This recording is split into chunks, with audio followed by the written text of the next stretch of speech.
உடம்போட ஒரு பாகம் உடைஞ்சதுன்னா அது இழப்பு மட்டுமல்ல, ஆபத்து. உறவுகளும் அதே மாதிரிதான்.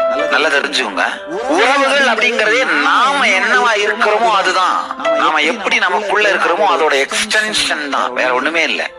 சில பேருக்கு பாத்தீங்கன்னா ரொம்ப ரிலாக்ஸ்டா ஜாலியா ஒரு ஆனந்தமா இருந்தாங்கன்னா, வேலைக்காரி ஏதாவது ஒரு பொருளை போட்டு உடைச்சிட்டா கூட சொல்லுவீங்க, சரி என்ன அதெல்லாம் சாக வந்தா போக போகுது, இந்த மாதிரிதான் போகும் விடு, கட்டுக்காம விட்டுருவீங்க.